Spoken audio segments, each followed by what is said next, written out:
Someone says, hashtag kill room. Someone else says, just rinse it off when you're done.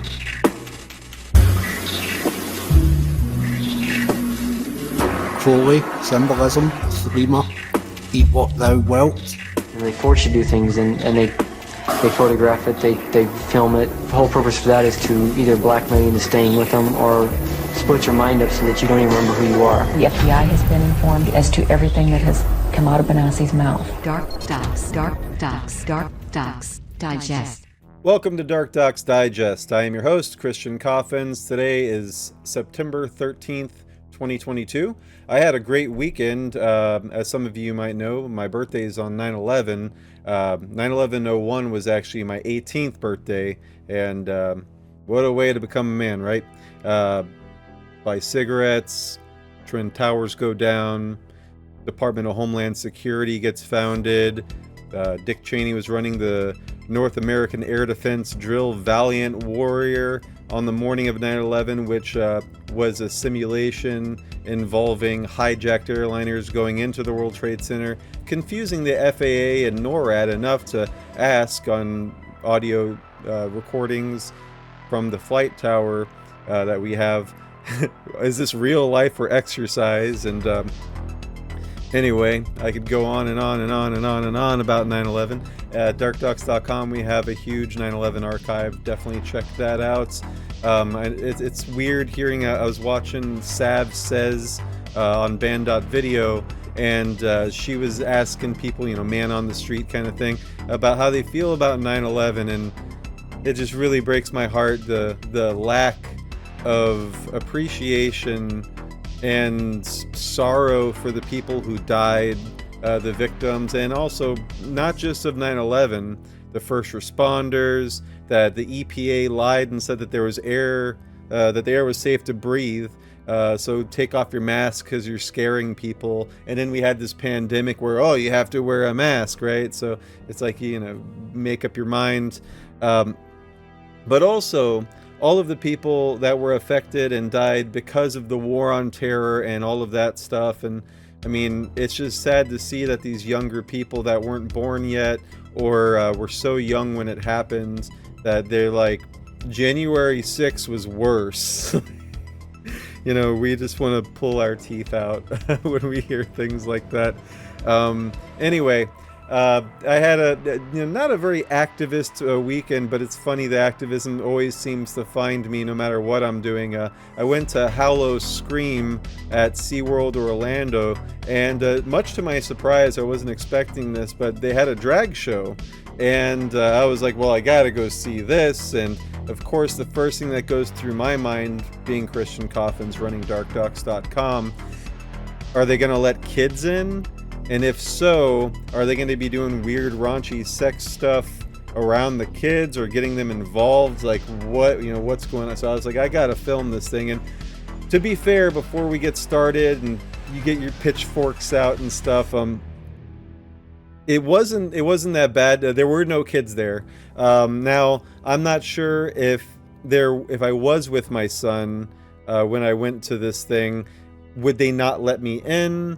Or because, my son's 12 years old, and he's very mature for his age, but still, I would never take him to such a thing, because, drag shows are for adults. Why are they for adults? Because they are talking about sex, and not just sexual intercourse for procreation, but rather, premarital sex, typically homosexual sex. And I found that really interesting.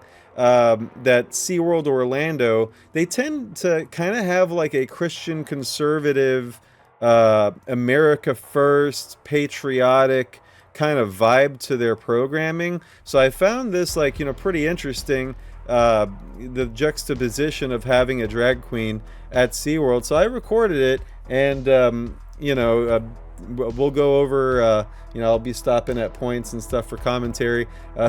You'll hear throughout I think 2 or 3 times he calls someone Ellen DeGeneres. He's talking about me because my hair's kind of short, like Ellen, I suppose. So without any further ado, here is the drag show at SeaWorld Orlando 2022's Howl-o-Scream.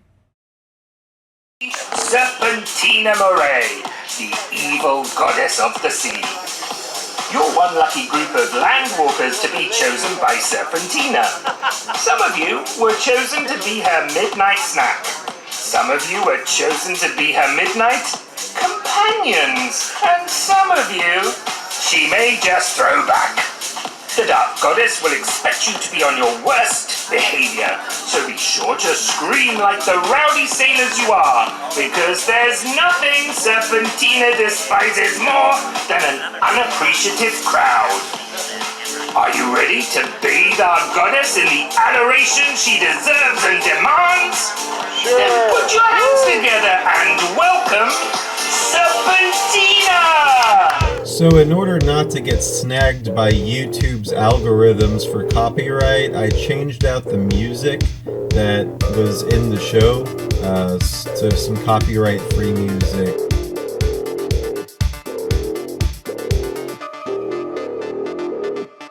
So during this number, Serpentina is lip-syncing to I'm Coming Out, the remix for that song. I think it's like Diana Ross, who sampled by Puff Daddy at some point, but yeah, it's that song.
Deity of the deep, you may applaud! Thank you, and I know what you're thinking. Gosh, you're having a lot of mixed emotions right now. Fear, admiration, curiosity. Oh, and lust, look at you with that Ellen DeGeneres haircut, yes, queen!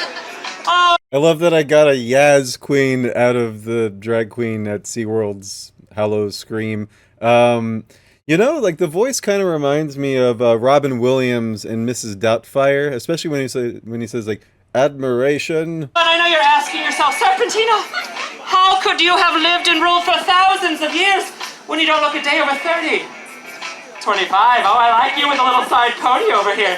Oh, you're right, my little babies, my little sea cucumbers. You see, oh, for several millennia, I ruled as a monstrous sea serpent with giant tentacles that could reach the sky.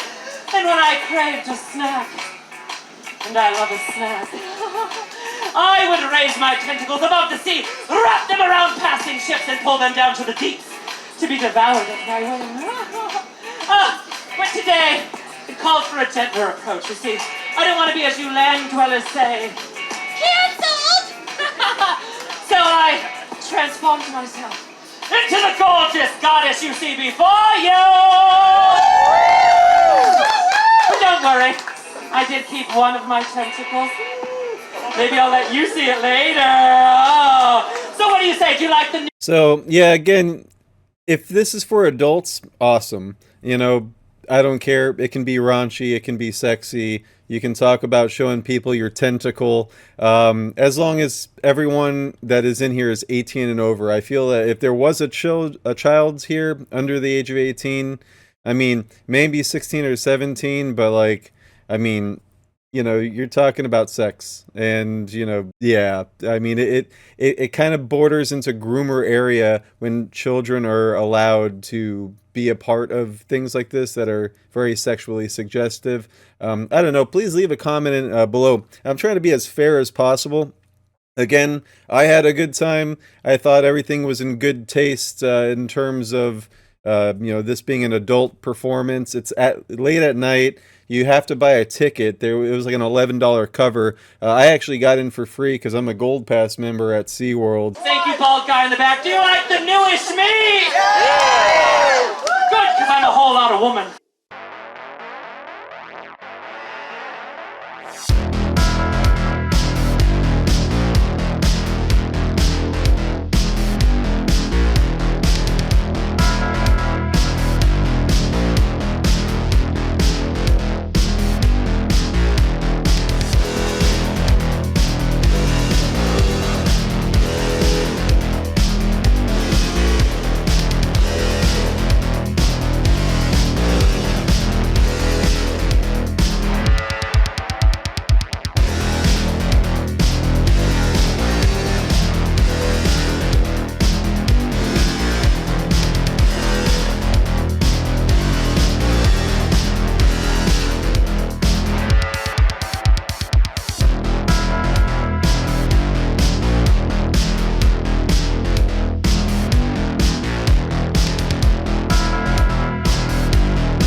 Jacques. Oh, round of applause for Jacques, everyone.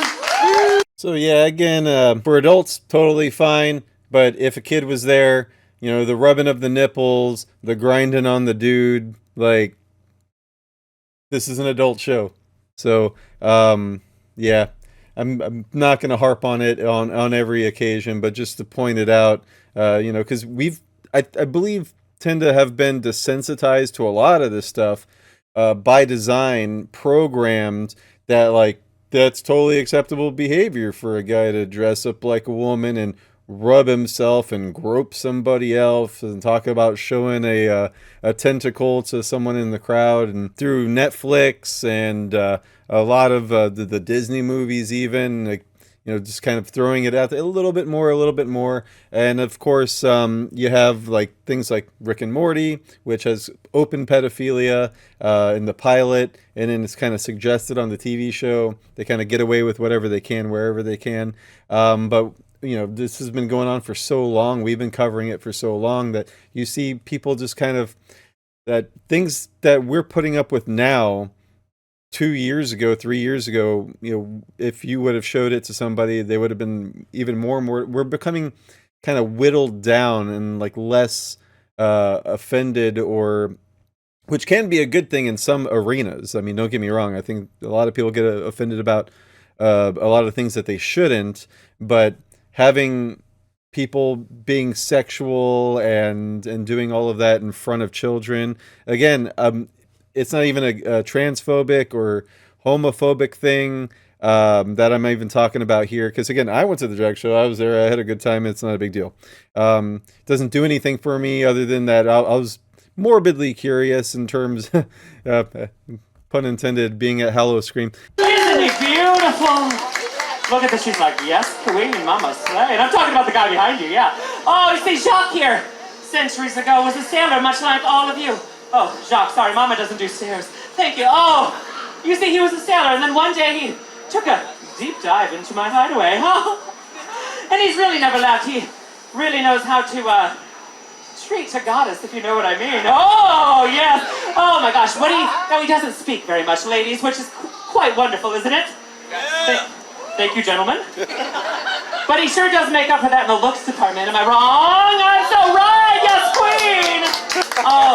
has become my favorite seaman. You know what I'm talking about, don't you? Yeah, so my favorite seaman, you know, all of these things inside of my cavern, you know, this... I mean, it's well written, I'll give him that, you know. But yeah, like I was saying before, like this is... if there was a sexually vocative, heterosexual, like if this was actually a woman, you know, like inside of this outfit with, you know, when I say a woman, I'm talking about biologically born a female with a vagina and breasts and reproductive organs, and these breasts can make milk when she's pregnant because she's a woman. And this same script was there. It would be totally inappropriate equally for a child to hear, like, it's creepy, right? You know, like, no. I mean, it's funny when it's all adults. It becomes creepy when it's being done in front of children. So again, I would like SeaWorld to reach out to me. I'm going to send them this video. And, you know, again, I'm not trying to start anything. I'm not even complaining. I'm just curious for a follow-up. Are children allowed to go to this show? Because I've seen a couple of videos from this thing opened this past weekend, and I've already seen a couple of videos, but I haven't seen any children, so that's something I'd really like to know. Oh my gosh, you know what, Jacques? They've really got to know us quite a bit. I think it's time we get to know them. Let's see. Oh, thank you for the voice. Oh, look at you, like Ariel. Over here sitting on the rock waiting for a wave to splash among her. Oh, what is your name? Kyle, of course it is. Kyle! Kyle, where are you from? What sea? Orlando. Sounds so beautiful. What do you do in Orlando? You work for the other place, the one that doesn't have a drag queen. Oh, guess who's losing now? Oh, look at you, he's so nervous. Don't be nervous, are you a lesbian? Me too, I did that once in college, it was beautiful. What is it? She's what? She's yours? Oh, you come as a set? You met at Home Depot? Whatever it is, I'll let it happen. Hold on, I'm scooching through. Oh, look at this gorgeous goddess in the back. What is your name, cutesy? Give it up for Yvonne, everyone! Yvonne, thank you for bringing your best friend your bush tonight. She never leaves home with... You're also a lesbian, apparently. Apparently the cats are here as well, but you let them free range. Yvonne, where are you from? You forgot. She's a drunk, people. She's a drunk. She's from Kissimmee, of course she is. Give it up for Yvonne! Well, I really shouldn't play with my food, but Mama does need a snack after all. I am only a size 2. How dare you? Okay, a size 22, but do you smell that in the air? No, it's not the lesbians. You're so toxic. Hit it!